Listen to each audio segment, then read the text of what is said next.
Take a moment and think about your closest relationships right now. The people you spend the most time with, the ones you care about deeply. How do those relationships actually feel? Are they sources of consistent peace and joy? Or are they complicated, full of unspoken expectations, occasional resentment, and that nagging feeling that something could be better? If you're honest, really honest, most relationships live in that complicated space. There are beautiful moments, yes, but also frustration, disappointment, and the exhausting work of trying to get the other person to meet your needs. What if there's a completely different way to understand relationships? A way that transforms them from battlegrounds of unmet needs into experiences of genuine peace and connection? This is what A Course in Miracles teaches, and whether you're familiar with the course or this is your first time hearing about it, the principles we're exploring today can transform how you experience every relationship in your life. A Course in Miracles is a spiritual self-study program that offers a radical retraining of how we perceive ourselves, others, and the world. It's not about religion or joining anything. It's about learning to see through the lens of love instead of fear, forgiveness instead of judgment. And nowhere are these principles more practical and life-changing than in our relationships. Here's what most people don't realize. The way you experience your relationships is the way you experience your entire life. Your relationships are the classroom where every belief you hold about yourself, about love, about what you deserve, gets played out in real time. The Course teaches something that sounds radical at first, but becomes incredibly freeing once you understand it. Your relationships aren't failing because you chose the wrong people or because love is inherently difficult. Your relationships struggle because you're using them for the wrong purpose. Today we're going to explore what that means, why almost everyone gets relationships backwards, and most importantly, how to transform any relationship from a source of conflict into a source of genuine peace. Here's how most people approach relationships, and this includes people who consider themselves spiritual or self-aware. We look for someone who makes us feel complete. We seek relationships that fill the empty spaces inside us, that validate us, that prove we're lovable and valuable. We want someone who understands us, supports our goals, shares our interests, and most importantly, makes us feel good about ourselves. This seems perfectly natural, even healthy. What could be wrong with wanting to feel loved and appreciated? But here's what actually happens with this approach. The relationship starts beautifully. The other person seems perfect. They fill those empty spaces, they make you feel special, they see you in ways no one else does. Everything feels magical and effortless. Then slowly, things shift. The person who once made you feel complete starts to disappoint you. They don't respond the way you need them to. They have their own needs that conflict with yours. They fail to live up to the image you had of them. Suddenly, the relationship that was supposed to bring peace becomes a source of anxiety and conflict. You find yourself thinking, if only they would change this one thing, if only they would be more attentive, more supportive, more like they used to be, then everything would be fine. So you try to fix the relationship. You communicate your needs more clearly. You set boundaries. You work on compromise. Sometimes this helps temporarily, but the underlying dissatisfaction remains because the fundamental problem isn't being addressed. The fundamental problem is this. You're asking the relationship to do something it can never do. You're asking another person to complete you, to fill the void you feel inside, to prove your worth and validate your existence. This is what A Course in Miracles calls a special relationship, and it's not special in a good way. It's special because you've assigned this person a special job to make you feel whole. And when they inevitably fail at this impossible task, the relationship becomes a battleground of unmet needs and silent resentments. A Course in Miracles makes a shocking claim about relationships that challenges everything we've been taught about love. The Course says that what we call love in special relationships is actually fear. It's the fear of our own incompleteness masquerading as love. In a special relationship, you don't actually love the other person. You love what you think they can do for you. You love the feeling they give you, the way they make you feel about yourself, the needs they fulfill. And because your peace depends on their behavior, the relationship is built on fear. Fear that they'll change, fear that they'll leave, fear that they'll stop meeting your needs.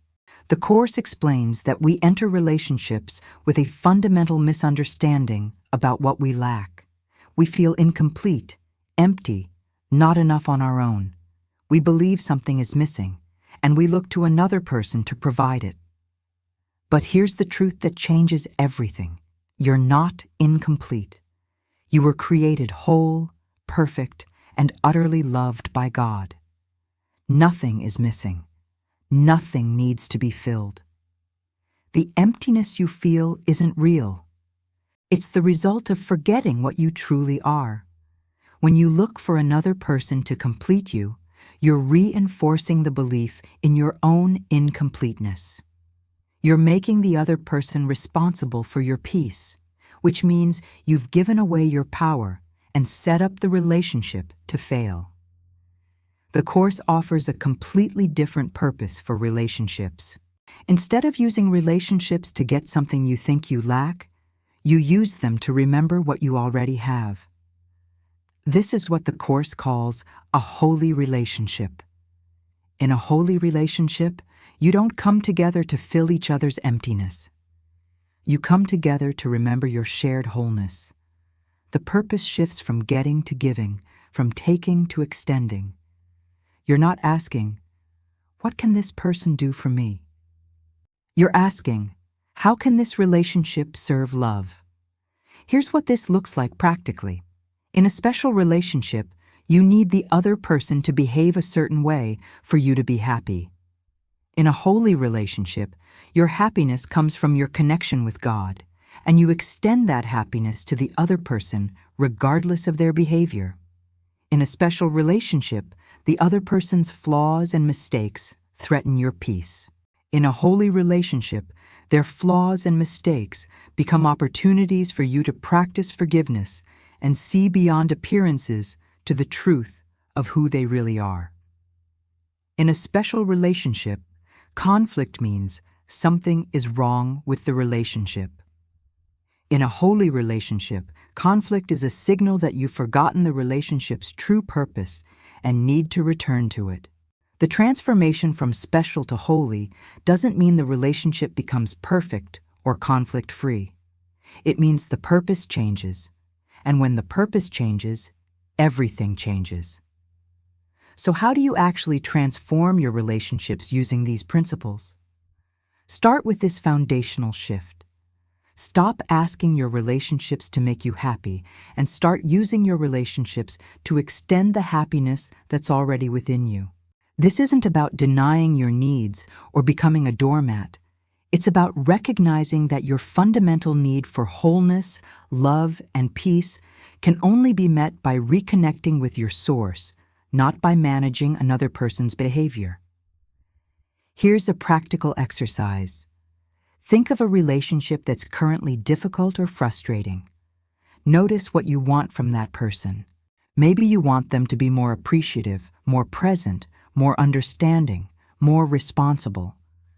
Notice how much energy you spend trying to get them to change or feeling disappointed that they haven't.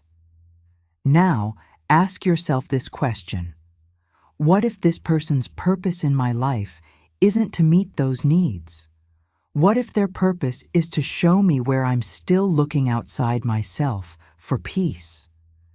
This question completely shifts your perspective. Suddenly, the other person's behavior isn't the problem. Your expectations and demands are the problem. This doesn't mean accepting mistreatment or staying in harmful situations. It means recognizing that your peace cannot depend on another person changing.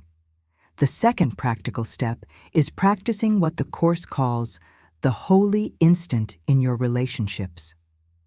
When conflict arises, when you feel that familiar frustration or disappointment, pause. Take a breath and ask, what is this relationship really for? Remind yourself that this relationship exists to help both of you remember love, not to fulfill the ego's endless demands. From this place, you can respond differently.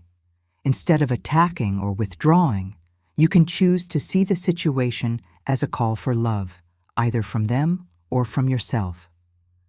The third step is the most challenging, but also the most powerful. Practice giving what you think you need. If you feel unappreciated, look for opportunities to genuinely appreciate the other person. If you feel unseen, practice really seeing them. If you feel unloved, extend love without expecting anything in return. This sounds backwards, but it works because it breaks the cycle of lack. When you give freely, you demonstrate to yourself that you already have what you're seeking. You can't give what you don't have. Watch what happens when you make these shifts. You'll notice that your relationships become less dramatic, less exhausting. The other person might not change at all, but your experience of the relationship transforms because you're no longer using it to fill a void that doesn't actually exist. Your relationships are showing you exactly what you believe about yourself, about love, and about what you think you need to be happy.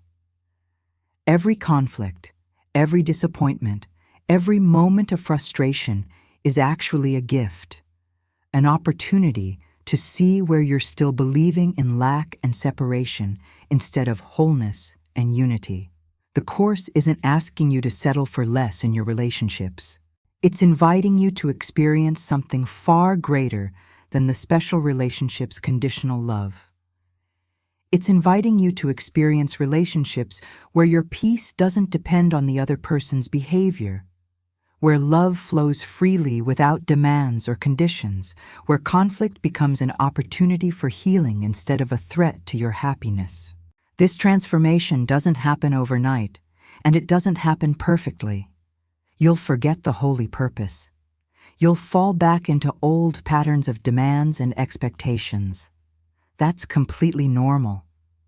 The practice is simply noticing when you've made someone responsible for your peace and choosing to remember the truth instead. Here's your practice for today. Choose one relationship, any relationship, and set a new intention for it. Instead of asking what you can get from this person, ask how you can use this relationship to extend love. Instead of focusing on what they need to change, look for one thing you genuinely appreciate about them. That's all. Just one small shift in one relationship. And notice what happens. Notice how it feels to stop demanding and start extending.